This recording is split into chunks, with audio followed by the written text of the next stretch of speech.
Bagyong Enteng umiksik na kaninang 7:35 AM sa ating Philippine Area of Responsibility pero kasabay ng pag-intensify lalo nito into typhoon category. Kaya lalong lumawak ang kanyang outward circulation na nagpapatuloy pa rin sa hatak ng habagat natin sa Metro Manila hanggang bahagi ng Southern Luzon.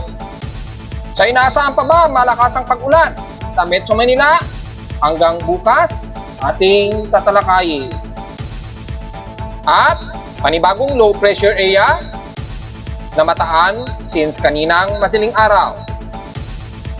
Tropical Depression 13, bagamat malayo itong makaapekto sa bansa, nasa Tropical Depression category na.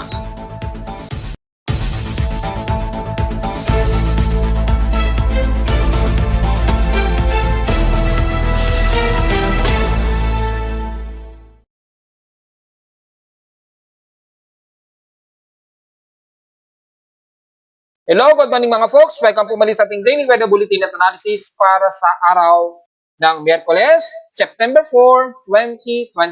Ang oras nating bosom ay mga halos ngayong magtatanghali na, alas 8:39 na ng umaga. Bagamat hindi na singlala ng nagiging pag-ulan ngayon dito sa bahagi ng Metro Manila at ilang karatig na sa may bandang Quezon Province, kahit paano, dito sa bandang kaluran pa rin ng Northern Luzon hanggang bandang Southern Luzon ay magpapatuloy pa rin ang mga moderate and heavy rain showers. At mga ilang heavy rain showers pa rin ang medyo mararamdaman sa Metro Manila dahil sa kasamaang palad ay pag-exit nitong si Enteng sa ating Philippine Area of Responsibility kaninang umaga ay kasabay naman itong nag-intensify pa na umabot nga po sa typhoon category at makikita sa ating dashboard na nasa typhoon category ito. So, ibig sabihin na supposed to be, kung hindi sana lumakas itong si Enteng, magiging dahan-dahan sana, magiging improved weather condition na sana tayo sa Metro Manila. Pero dahil mas lumakas pa siya at bumagal pa ang pagkilos dito pakanluran na mga nasa around 9 o 8 kilometers an hour yung galaw niya pakanluran, kaya mukhang humaba o tatagal pa na aabot sa atin ang habagat lalo na dito sa bahagi nga po ng kaluran ng Northern Luzon, kasama na ang Metro Manila at ilang bahagi nga po ng Mimaropa, especially sa may Occidental Mindoro area. At medyo dito na sa may bandang Bicol region at Visayas, at least kahit paano ay nagiging improved weather condition na sa kanila. Hindi kagaya sa amin sa may bandang North, West Luzon, kabilang na ang NCR ay patuloy pa rin kaming makakaranas ng mga matitinding pag-ulan. Although hindi na siya sintindi ng mga pag-ulan kahapon na umabot ng mahigit 100 mm ang naging total rainfall kahapon. Ngayon, inasa nating accumulated rainfall natin sa loob ng isang oras, mga around 24 to 30 mm na lamang ang inaasahan. So, titingnan natin sa ating Doppler radar imagery mula sa data feed ni Pag-asa. Makikita po ang areas nito sa buong NCR ay patuloy pa rin nakakaranas ng at least hanggang above 10 mm na rainfall. Pero pagdating sa may bandang kaluran ng Zambales, pataas, maabot pa rin sa more than 20 mm ang accumulated ng downpour ng pag-ulan. Kitang-kita po yung kulay na red na yan. Ito po yan sa legend.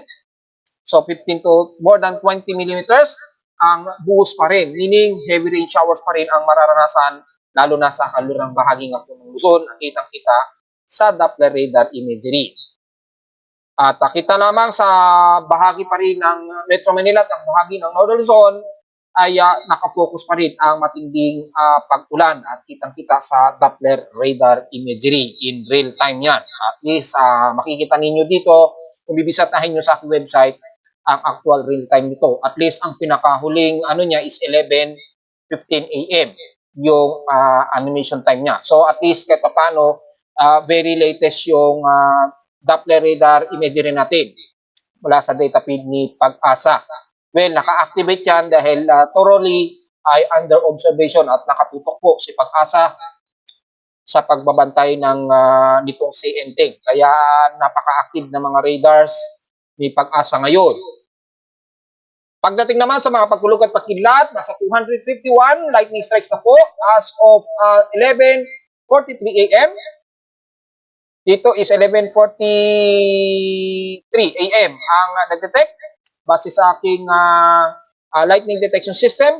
Mahigit sa 250 lightning strikes na po ang naitala. Most probably ito sa may bandang Silangan. Malayo naman to sa Silangan Baybayin. Sa may bandang Kalura naman, dyan sa may bandang Lubang at ilang bahagi ng Bolinao, Pangasinan, sa Baybayin, at dyan sa may bandang Ilocos Norte, bandang Pagudpud, at dito sa may bandang Ilocos, dyan sa may bandang Baybayin ng Ilocos Sur. At the rest, malayo na sa may bandang West Philippine Sea at habang sumasabay ang daloy ng southwest monsoon o habagat.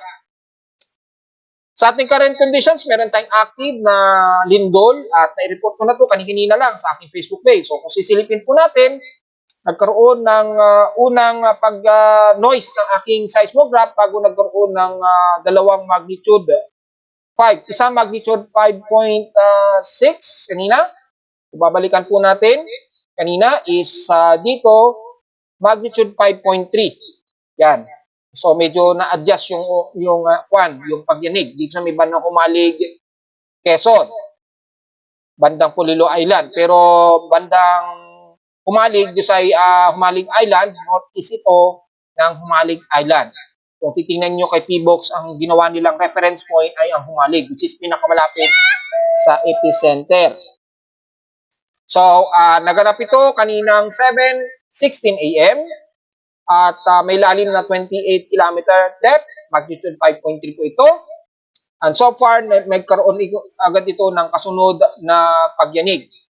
Magnitude 4.6 ito kay PBOX at dito naman sa International Seismic Network naman ay nanatiling nasa magnitude 5. Ayan, magnitude 5, 7:55 AM po ito. At nauna is magnitude 5.3 kaninang 7:16 AM. Epicentral depth, 10 to 28 km yung lalim. So, medyo nakaramdam sila ng intensity 1 o hanggang intensity 2. Kahit papano dyan sa may bandang Humalig at Patnanongan Island sa Silangan ng Polillo Island. So, pinakamalapit sa epicenter ay Humalig. Yan, sa may bandang Kasuguran o Humalig, Quezon. Sako pa rin yan ng bandang Quezon Province. So, northeast siya. So, yun po, nagkaroon ng dalawang aftershocks at naipost ko na po yan sa aking Facebook page. At ingat na lamang kung sakali na wag naman sana magkaroon ng mga moderate na damages. At bukod sa paglindol na magnitude 5, meron tayong overcast gloomy. Medyo patuloy pa rin tayo ng mga light rain showers dito sa amin sa Caloocan. Medyo continuous kahit na mga light rain showers. So most probably, light rain ang umuulan sa amin sa Caloocan pero tuloy-tuloy siya. Kaya umabot kami sa 28.8 mm mula kaninang madaling araw. Sa lowest temperature nito lang na weather station, kaninang 1:56 AM, nakapagtala kami ng lowest of 24.7 degrees Celsius. Kahapon, very comfortable ang aming temperatura. Kaysa maghapon na pag-ulan na 29 degrees Celsius lamang ang pinakamataas namin na air temperature. Kahapon ito ng umaga, 11:13 AM. So wala tayong magiging comment sa heat index, 26.6 degrees Celsius lamang ang aming init pandama. So medyo wala yan sa range ng dangerous level na heat index. So wala tayong masyadong magiging komento niyan. And so far, meron tayong space weather status na naman. Typically, minor na naman ito. So, commonly, ngayon lamang itong 11:04 AM, nag-alert message sa aking PIMO Weather Monitoring Space Weather Observations. Tumagal lang ito ng 1 minute, pero nag-peak flux ito ng 250 solar flux units. So, meaning, yung burst niya, saglitan, mabilis, napakabilis. Within 10 cm radio burst po ito. So, expected ang penticon ng noon flux, yung after flux niya na 242 solar flux units. Meaning, magkakaroon pa rin ng maliit na indikasyon ng mga electromagnetic burst associated ng solar flare. So, kung titingnan natin sa ating LASCO 3, kung saang area ito, kung mapapansin natin dito sa may bandang bandang 1 o'clock quadrant, ayan, yung burst. So, yan po yun. Ito yung nag-release and then nag-arrive sa atin sa Earth. So, at least bigla ang release ng solar flare. kaya nagdulot po tayo ng sudden 10 cm radio burst. Expected ang wavelength nito ay maaaring magdoble. According dito ay nagkaroon ng pagdoble ng another 10 cm radio burst sa background. Well, base yan sa mga nare-receive ng geostationary satellite. So expected ang significant radio noise associated ng solar flare. Maaaring maikli ito pero magkakaroon ito ng mga interference lalo na sa mga radio receivers including radar, GPS, and satellite communication. So may expected tayo na medyo magkakaroon ng discrepancy noise lalo na sa mga weather satellites na nakatutok ngayon kay Bagyong Enteng. So medyo magkakaroon ng short delay lalo na sa mga automatic tropical cyclone forecast prediction system. So, makaka-apekto yan maging sa aking tropical cyclone sector. So, posibleng magkaroon ng limited update ng data nito. So, konting patience lamang mga folks. So far, wala naman naka-forecast na mataas na KP index according sa NOAA. Pero sa ating solar flare, at least 70% sa loob ng 3 araw, mula ngayong araw, ang minor o possible moderate radio blackout. Dahil nagkaroon nga tayo ng short, sudden 10 cm radio burst. At mula kanina, actually bandang kahapon, madaling araw, nagkaroon ito ng at least pataas na mahigit sa 400 km a second. Pero hindi naman siya nag-above normal speed. So wala naman tayo magiging comment yan hanggang ngayong kasalukuyan. 133 ang ating daily sunspot number. Saan ba nang gagaling ito? Probably sa AR3806 o AR311 mga folks. Itong AR3804 at AR3807, masyado na itong lihis sa mundo. So kung papansinin natin, madalas puro minor lamang at mula kaninang 10:43 AM, nag-maximum ito as 1 M1.4 kaninang 10:55 AM. Saglit lang siya na mga 1 minute and then tumigil din kaagad. Titingnan natin sa chart ay makikita nito nag-fluctuate lamang and then kaagad din tumila. Then nagkaroon na naman ng another 10 cm flux. So parang pabugso-bugso lamang at saglitan lamang yung burst configuration niya. However, kung titingnan natin sa latest ng GOS Solar Photon Flux, halos nag-S1 ang kanyang photon flux category at pinaka-highest peak base dito so far mabot sa pinakamataas na 5.36 mega electron volts. So although hindi naman siya nag-alert level sa 10 MeV, at least sa bahagyang tumaas yung 10 EV natin na nasa 5 higit sa 5.0 yung mega electron solar flux niya o yung photon flux units release niya. So kitang-kita naman po at patuloy pa rin yung 10 cm radio burst nag-associated ito. Maliliit lamang sa 110 MeV at 50 MeV, so wala tayong masyadong problema dyan. Pero lagi nating babantayan dahil medyo naglalaro po yung solar flare at yung radio flux na tumatama ngayon sa Earth. So mula kaninang kahapon, nagkaroon ng distortion sa ating magnetosphere. Pero ngayong araw ay medyo malambot lamang o hindi masyado matindi ang burst o yung distortion sa ating magnetosphere. At since associated siya ng solar flare, expect natin. At kung titingnan natin sa latest na huling radio flux progression, grabe ang taas na radio flux progression niya. Sa loob lamang ngayong buwan, pagpasok ng August, umabot sa mahigit 240 yung monthly values ng radio flux progression. So makikita dito grabe ang tindi ng peak ng flare nito. Lumalabas pinakamataas ito ngayong taon kung sakali humigit sa 245 solar flux units. Pinakamataas na to sa nakalipas na kung titingnan natin in all default, ito-total natin ng default and then kung isusukat natin mula noong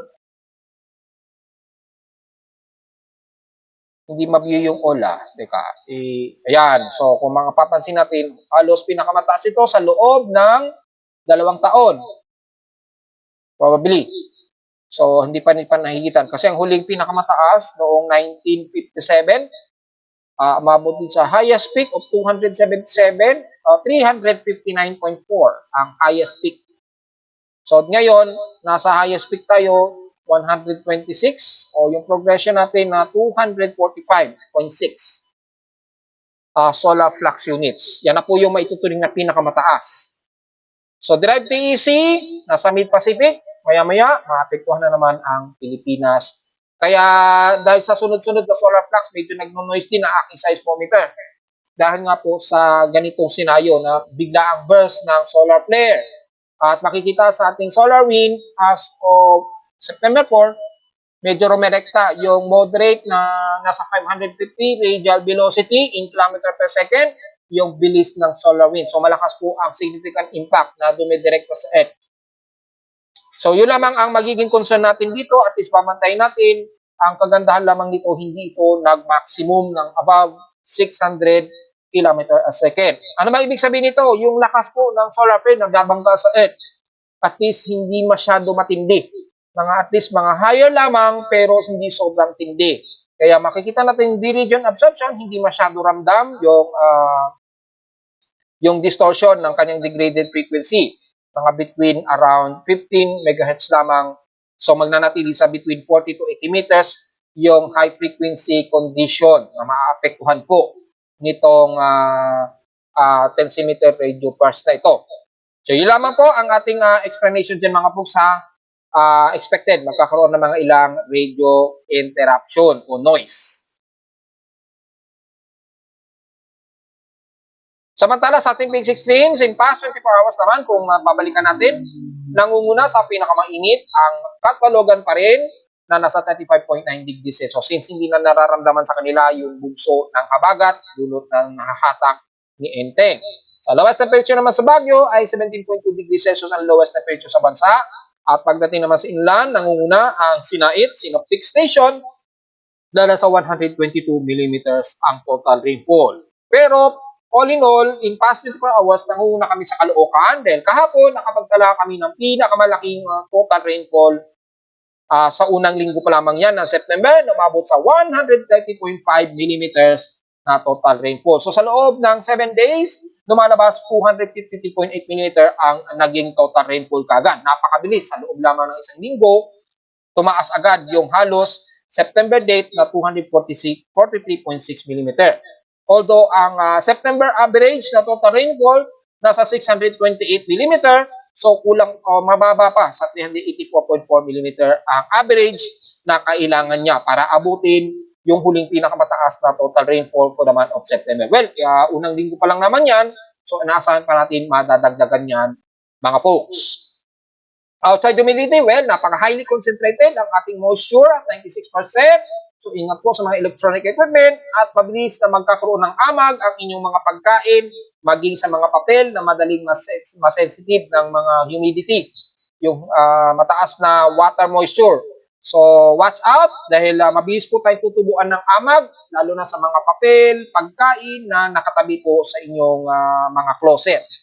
Tutubuan po ng mabilis na amag yan dahil ganito kataas ang ating humidity since kahapon po. Atmospheric pressure, 1,004 hectopascals. Well, obvious po, may malapit na low pressure area sa atin o isang tropical cyclone malapit sa amin sa Caloocan. Kung babasehan nga, itong si Enteng nga. Steady ito since last hour. High tide and low tide status, may 6 hours and 30 minutes tide to low tide. So, well, again, bawal po lumayag sa bahagi ng Extreme Luzon dahil delikado po, inaasahan natin, higit sa 2.5 meters na naman ang magiging taas ng alon kasabay ng high tide. So, delikado po. At dito naman sa atin na mga areas na babahain, lalo na sa bahagi ng Northern Luzon, sa may bandang Bulacan, sasabay po ang high tide. So, expected kapag nag-release yung dam level dahil nag-apaw na po yung Lamesa at Ipo Dam, asahan po sa mga flood low-lying areas magiging mabilis ang pagbaha dahil sasabay po ang ating high tide ngayong kasalukuyan. May 6 hours and 30 minutes pa to low tide o bandang 6:07 PM pa po maglo-low tide. So, alam na po natin ang mangyayari pagka bigla ang pagbaha. Sa almanac, sumikat ng haring araw, kaninang 5:44 AM at ninasang lulubuto mamayang 6:05 PM. At may 1% pa lamang na illuminated boxing present. So, bukas na po tayo siguro magre-report for moonrise and moonset. Diretso agad tayo sa ating local weather outlook. para ngayong Miyerkules at Huwebes, patuloy pa rin tayo makakaranas sa pag-ulan, lalo na sa kalurang bahagi ng Northern Luzon. Pababa na yan, kasama ang NCR at Southern Luzon. Sa kaluran ha, mula dyan sa may bandang Occidental Mindoro at ilang bahagi ng norte ng Palawan. So parehong 100% hanggang bukas ang inaasahan natin na pag-ulan dahil lumawak kung lalo itong si Enteng dahil naging typhoon category na siya at maaaring sa loob ng 48 oras posible pa siyang umabot pa sa super typhoon category habang lumalapit dito sa may bandang Hainan dyan sa bandang Southern China na. Pero sa ngayon dahil mabagal ang pagkilos niya hanggang bukas ang inaasahan nating pag-ulan niyan ng Huwebes po. Ayon sa lowest temperature expected maglalaro sa 29 degrees Celsius and lowest temperature expected 25 to 26 degrees Celsius. Anyway, sa ating local weather advisory, although 3 o'clock AM pa lamang na-report ito ni Mag-asa na mataan ang sentro ng bagyong CCB, Tropical Storm Enteng, na namataan sa layong 275 km west-northwestward ng Lawag City, Ilocos Norte, which is nasa labas na yun ng Philippine Area of Responsibility ngayong kasalukuyan. Didiscuss natin yan maya-maya.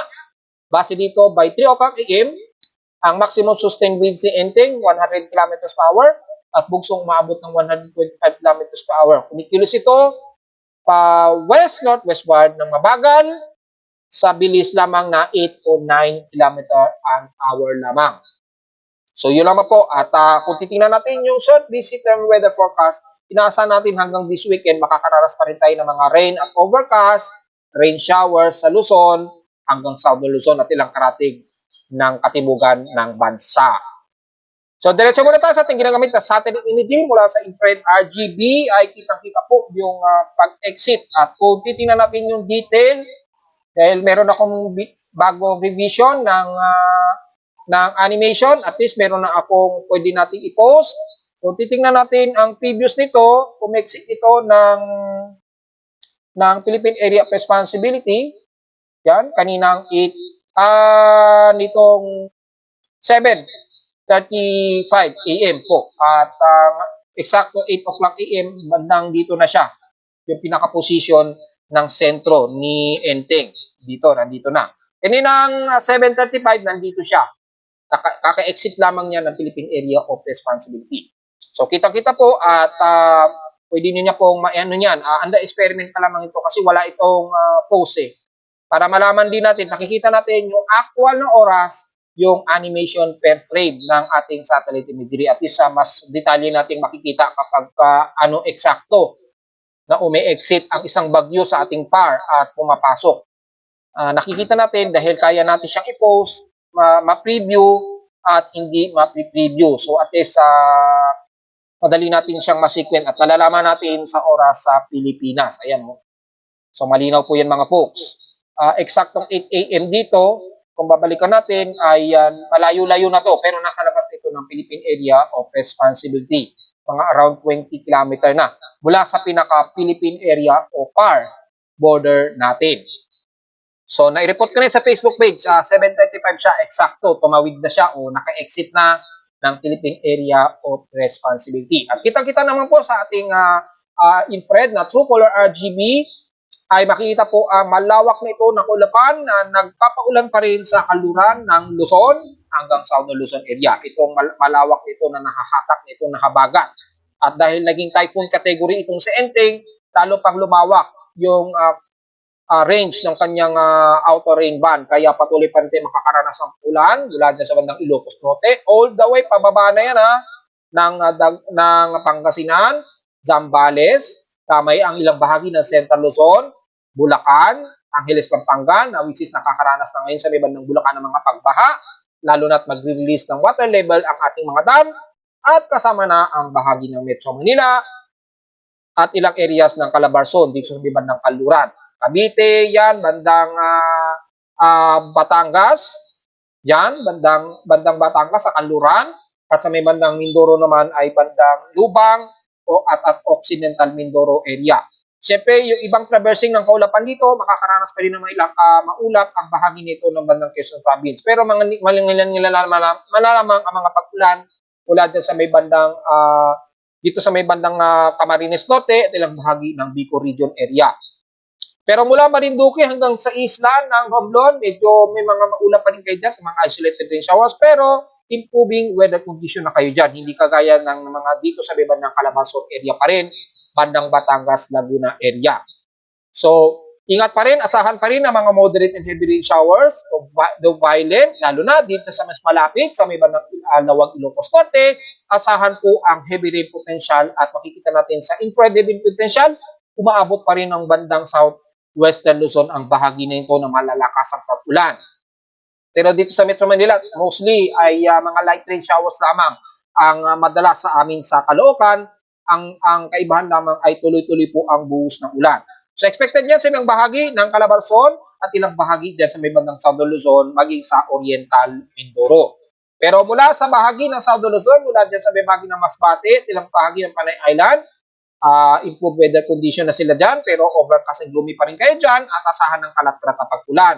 Dahil yung gyre o yung monsoon gyre na nag-expand dito sa may silangan ng Luzon at gaya ng ating report, nagkaroon na nga po ng cyclic circulation, nagkaroon na ng bagong convergence na resulta, nagkaroon tayo ng bagong low pressure area dito sa silangan ng Luzon sa labas ng Philippine Area of Responsibility.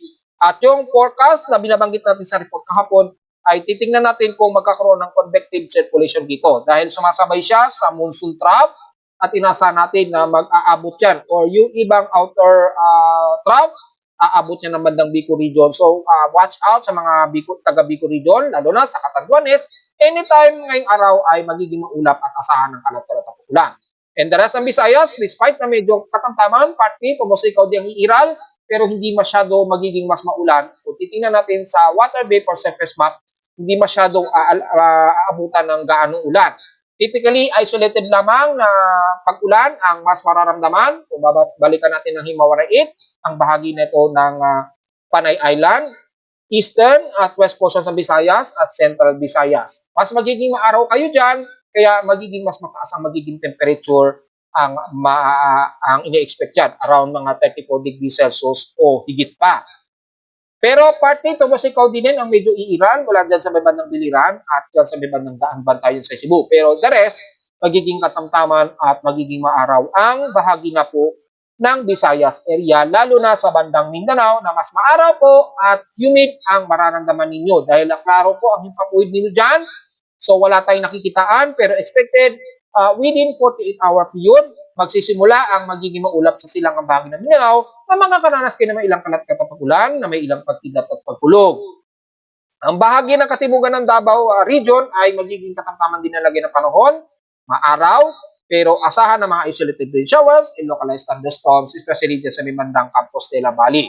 Buong Sorsogon area, wala tayong magiging komento, maaraw at fair weather po tayo dyan, kabilang na ang bahagi ng Agusan del Norte at Agusan del Sur, Maguindanao, kasama na ang buong Zamboanga Peninsula. Isolated and scattered rain showers lamang ang typical na mararanasan ninyo maghapon, especially sa hapon o sa gabi mga po. So all in all, banda lamang din sa amin sa Luzon, kasama ang Metro Manila, ang mas mararamdaman ang mga kalat-kalat na pag-ulan.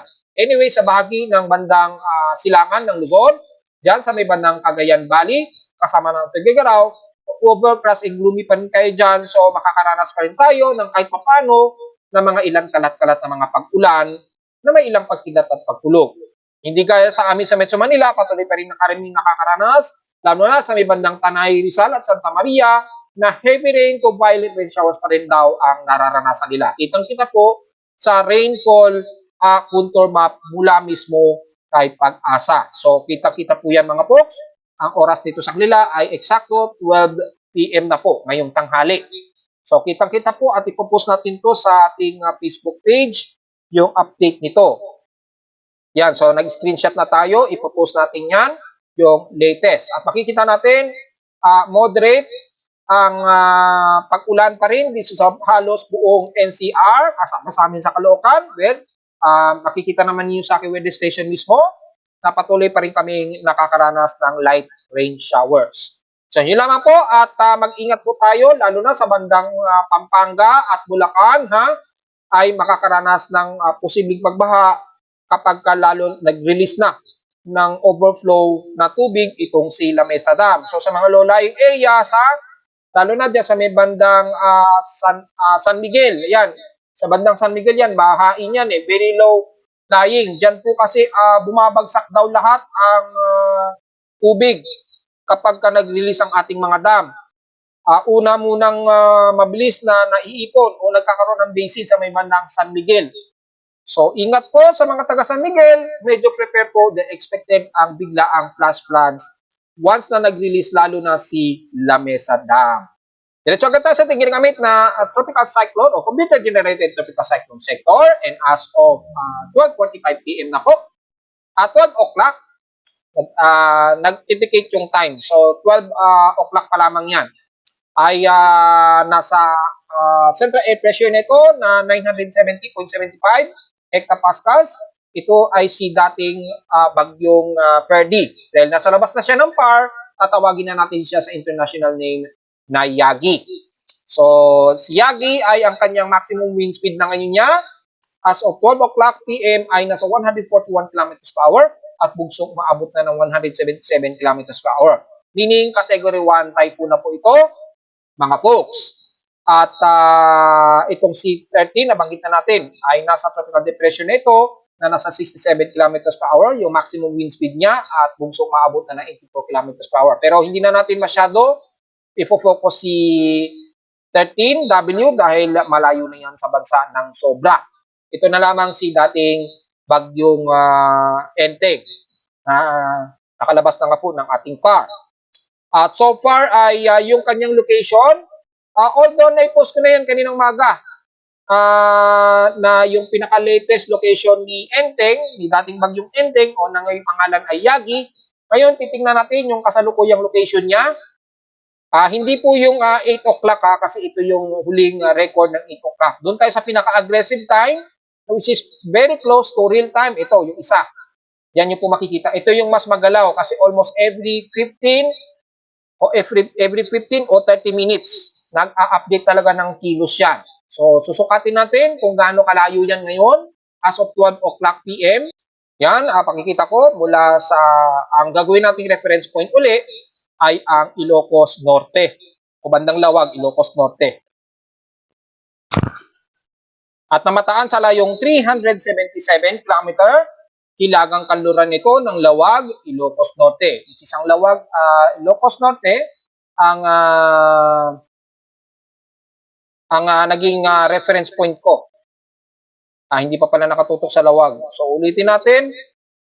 Hindi siya nakatutok masyado sa Lawag, Ilocos Norte. So, ang layo niya so far ay nasa 377 o 378 km, hilagang kanluran po ng Lawag, Ilocos Norte. So, nasa Lawag po yung reference point ko. Yan. Sa Lawag, Ilocos Norte. So, nasa labas na po ito ng ating Philippine Area of Responsibility na may 142 km per hour at bugsong umabot na ng 179 km per hour as of 12 o'clock p.m. ngayong tanghali. So, yan po yung latest na galaw niya. At yung kanyang moonbeam speed, medyo bumibilis na siya ng bahagya at 14 km per hour. Kumikilos ito pa west-northwestward pa rin. At kung titingnan natin dito sa pinaka-actual ng tropical cyclone track primary natin, dito ay halos pa west-northwestward o halos westward. Pero kung papansin natin, west-northwestward itong maituturing. Bagyang west-northwestward ang kilos nitong si dating bagyong Enteng. At within 48-hour period, posible pa itong umabot ng super typhoon category. So probably mga bandang kung hindi bukas po ng madaling araw or bukas po ng umaga according dito or within o next 48-hour period. Magbabasa naman natin ang tropical cyclone track, oras natin sa Pilipinas. Makikita natin ay posible pa itong maging super typhoon bukas na po ng umaga, Thursday, according dito. So, tingnan natin kung mangyayari po yan posible pa lamang po na umabot pa ng super typhoon category yan. Probably bukas daw po ng umaga. Well, tingnan natin kung mangyayari yan, hindi pa natin finally kinukonclude yan dahil maaaring bigla itong humina habang lumalapit ito sa may bandang Hainan. Kung pagbabase natin yung tropical cyclone track niya, dito ay lalapit sa may bandang Hainan Islands. Yan, bandang Hainan. And then, Rerekta ito sa may bandang Zhejiang, China. Approximate mga Friday na po ito ng umaga o Friday ng hapon o gabi bago mag-Sabado ng madaling araw po yan or September 6 or September 7, 2024 na po. Yun yung approximate ahead of time na maaari itong lumapit ng bandang Hainan or Zhejiang, Southern China. So malinaw po yun mga folks ha. At yung ating tropical cyclone track combination, makikita po natin ang combination ng satellite imagery ay makikita po west-northwest po ang ipinapakitang kilos nitong si Yagi o dating bagyong Enteng nga po. At itong panibagong binabantay natin na low pressure area na si 94W, so far ay invest pa lamang po ito. So maliit pa ang chance nito na maging isang active na low pressure o bagyo. Pero kung titingnan natin yung pinaka low level convection niya, slightly meron na siyang low level pero hindi pa totally organized yung wrapping ng upward low at low level convection niya. So hindi pa gaano kita yung upward low convection. At kung babasehan natin yung pinaka-floater ng satellite imagery para mas malinaw, kitang-kita po na slightly meron na siyang pinapakitaan na low level convection. Pero yung kanyang upper cloud circulation, medyo hindi pa gaano ka-organized yung sirkulasyon, maliban lamang sa low-level convection LLC niya. Hindi gaya ni 93W ay kitang-kita po na napaka-organized na ng sirkulasyon niya habang kumikilos pahilaga. So kitang-kita naman po natin dito sa ating satellite imagery, kaya naging tropical depression na siya. At kita naman po, wala itong magiging epekto sa Pilipinas dahil pahilaga naman ang kilos nito. Northward po ang kilos nitong si 93W at sobrang layo na nito sa bansa. Nag-i-integrate lamang ang kaulapan nito dahil nagkakaroon ng continuous monsoon gyre mula kay 94W at 93W at wala naman kay 93W, kay 94W rather, papunta naman kay Enteng o dating bagyong Enteng. So, yung monsoon gyre niya nagdudulot po na makakapanakunapan dito sa hilagang silangan o silangan ng Luzon na magbubunsod pa rin ng mga kalatkat na pag-ulan just in case mag-traverse yan o lumapit sa kalupaan ng silangan ng bansa. So, expected pa rin makakaranas tayo ng mga pag-ulan anytime sa silangan ng bansa dahil sa monsoon gyre nito. Since itong C94W mahina pa ang sirkulasyon, wala pa siyang sapat na lakas para mahatak ng husto ang ating habagat dito sa timog kanluran ng bansa. Again, maaaring itong C94W, hindi yan yung ating pinapakitang report kahapon na posibleng maging isang active low pressure area. Kundi dito daw sa bahagi ng Northeast Luzon na posibleng maging low pressure o invest. Pero sa ngayon, wala tayong nakikita na low level convection dito. So, kung sa susunod na 48 oras at nanatiling gyre lamang ito o monsoon trough, o monsoon gyre, masasabi na nating sablay ang lalabas na forecast ng Global Spectral Model. Sa ngayon, obserbahan pa natin yan within 48 o sa susunod na 48-hour period.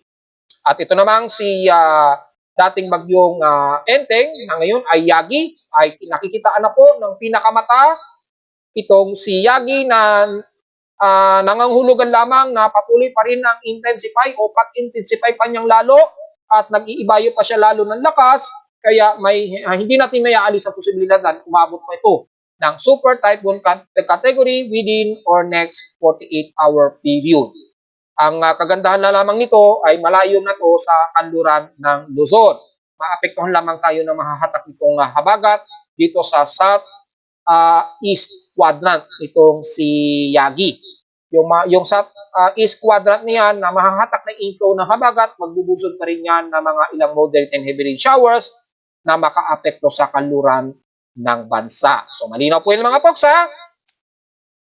At kung pagbabasehan naman natin yung may mga forecast mula sa ating tropical cyclone assessment monitoring, at least makita natin yung kompletong assessment monitoring para sa possible na may susunod daw na bagyo. Kumakalat na kasi yung nagsasabi dyan sa may silangan ng Mindanao sa labas ng ating Philippine Area of Responsibility.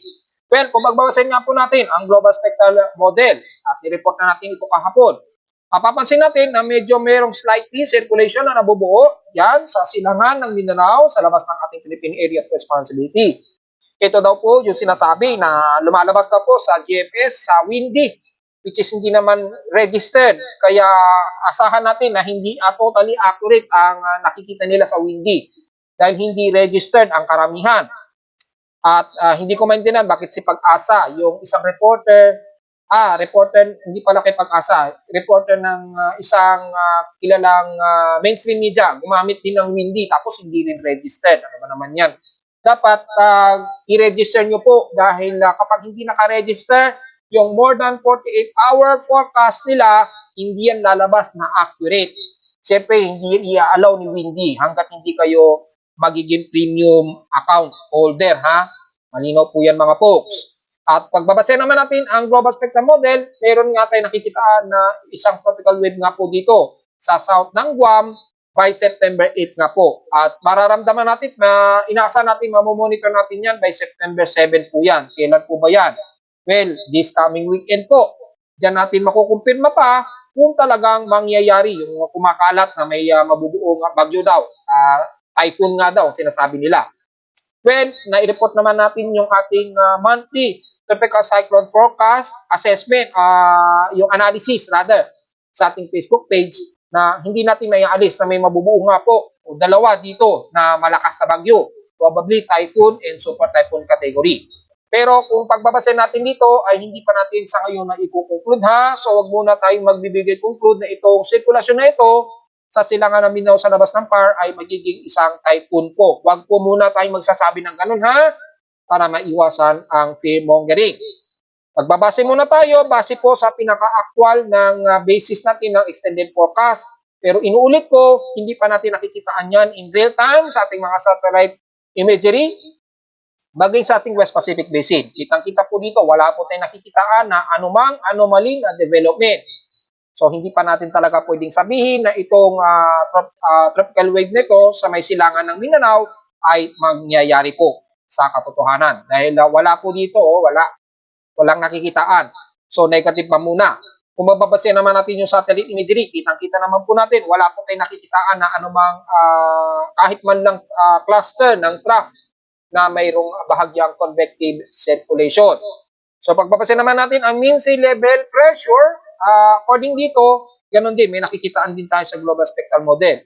At bumababa na ata ito into 1,006 hectopascals by September 8 to September 9. Ayan o, kahapon 1,008 yan eh. Ngayon 1,006 hectopascals. So maituturing na itong halos in-best circulation.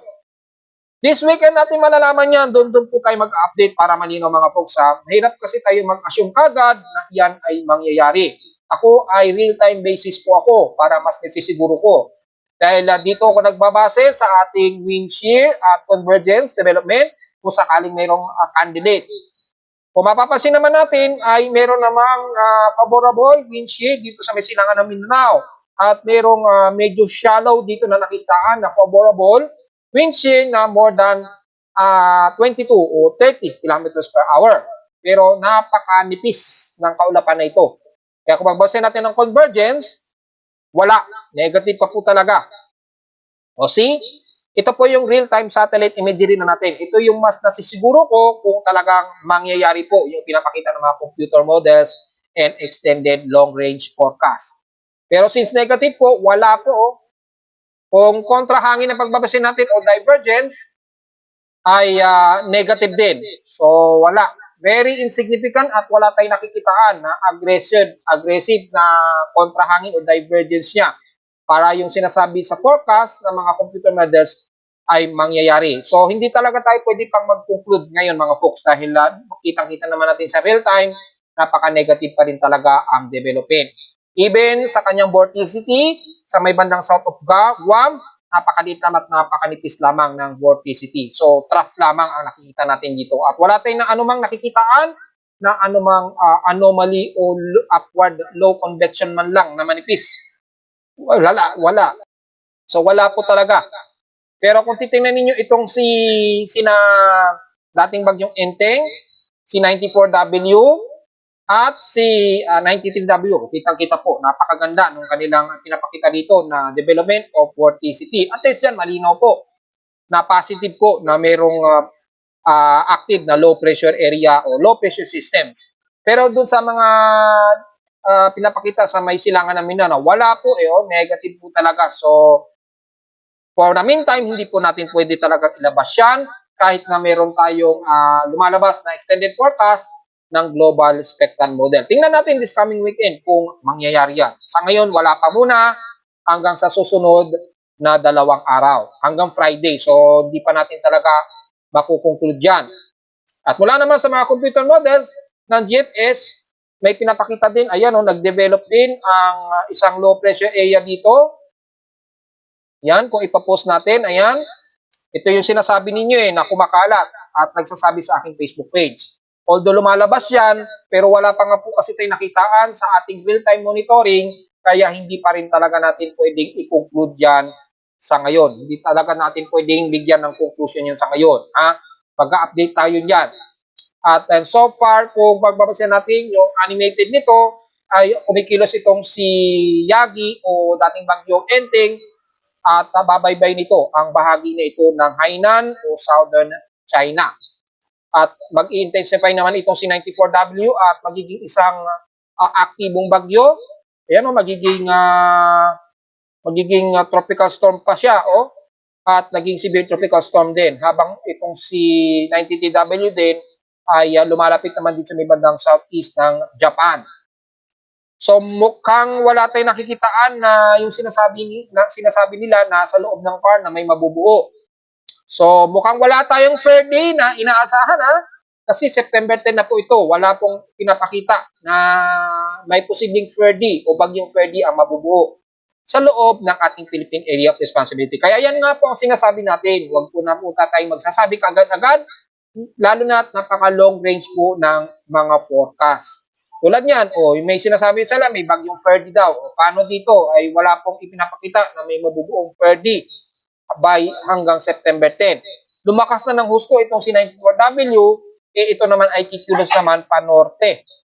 Yan, panorte din ang kilos ni 94W o northeastward habang ito ay nag-i-intensify. So, wala.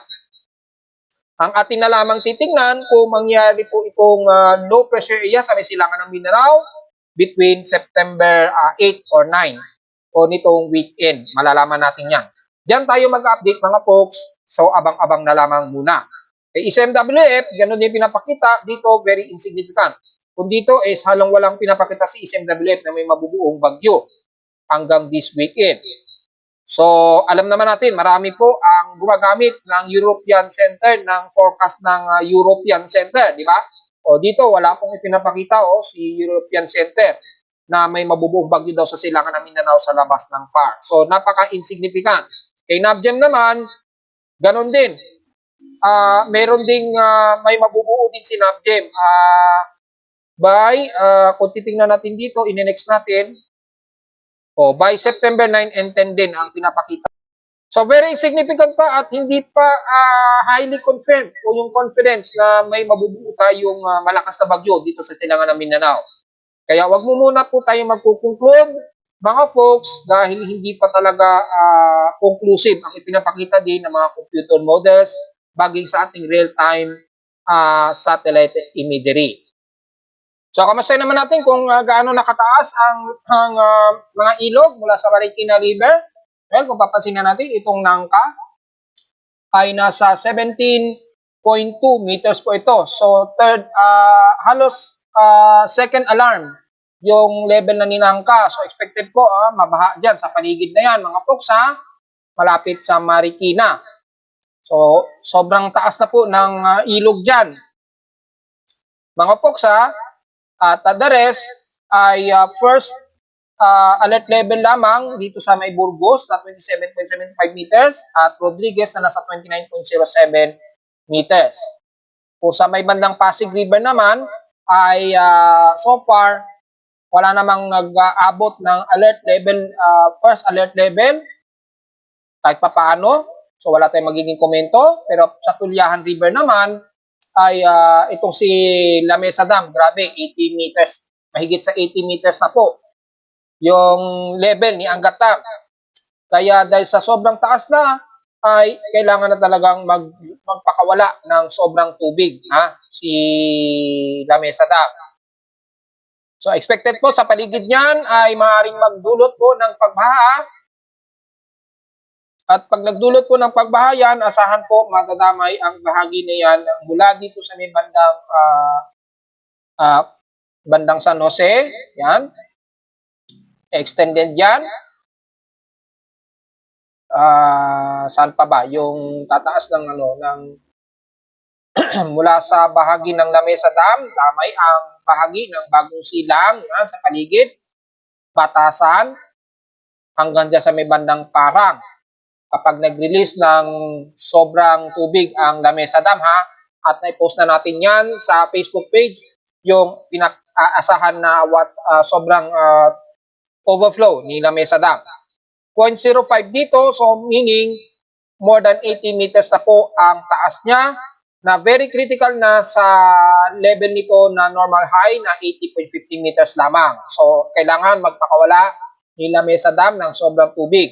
Si Ipo Dam naman ay since 8 o'clock AM ay nagpakawala ng dalawang gate. Nagbukas sila ng dalawang gate, isang 0.70 meters at 0.15 meters po ang pinapakawalang tubig o sobrang tubig mula kay Ipo Dam. So sa mga low-lying na flood na inaasahan malapit dito sa mga dam na ito, expected po na magkakaroon kayo ng sudden flash floods. Ingat po mga folks. At rapid po ang pagtaas ng water level ni Angat Dam na mahigit sa 5 meters na po ang deviation rule curve ni Angat Dam.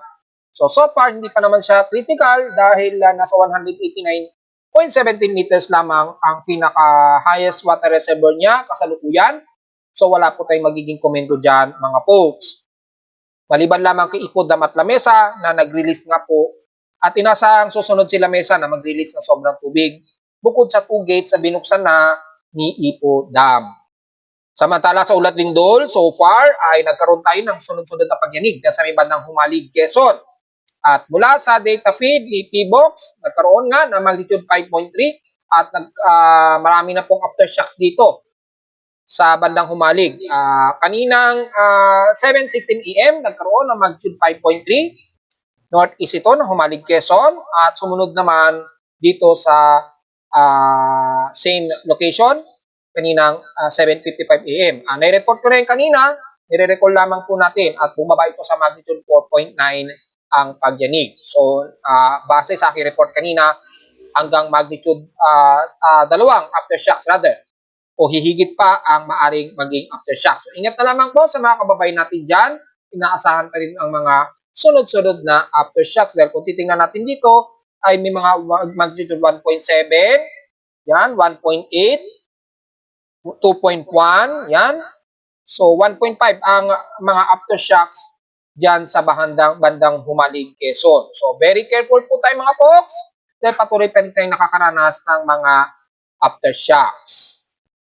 At narito naman ating 3-day 20 weather forecast para sa araw ng Miyerkules, September 4, 2024.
dito lang ang ating daily weather bulletin at analysis para sa araw ng Miyerkules, September 4, 2024. Huwag po kalimutan na mag-like, share, subscribe po sa ating YouTube channel. Visit lamang anytime sa ating website at www.timoweather.com para sa ibang detalye na gusto nyo malaman.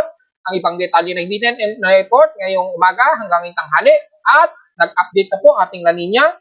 So pahabol lamang natin. Ayan na po. Weak La Nina na po tayo mga folks. Nasa negative 0.07 degrees Celsius na po ha. So, pahabol lamang natin dahil ngayon lamang nag-update ang ating El Nino, La Nina monitoring. So, busy tayo muna. Tingnan natin kung anong status nito. So, pumasok na nga po sa Pala Nina na po tayo. Bagamat inactive pa rin yung level nito. Pero nasa 0.7 na siya, so pasok na siya sa pinaka-weak La Nina. Although considering pa rin ay inactive section. Pero kung pagbabasahin natin dito ay malamang weak La Nina na po siya. Nagsisimula na po na mag-conjuring ang weak La Nina. So malinaw po yan. At magpo-post tayo sa Facebook page niya. So visit lamang din sa ating website para gusto malaman ang ibang detalye na hindi natin isama. At lalo na sa ating real-time events mula sa aking weather station sa Caloocan at sa mga data feeds mula sa Bitbang Weather Agencies.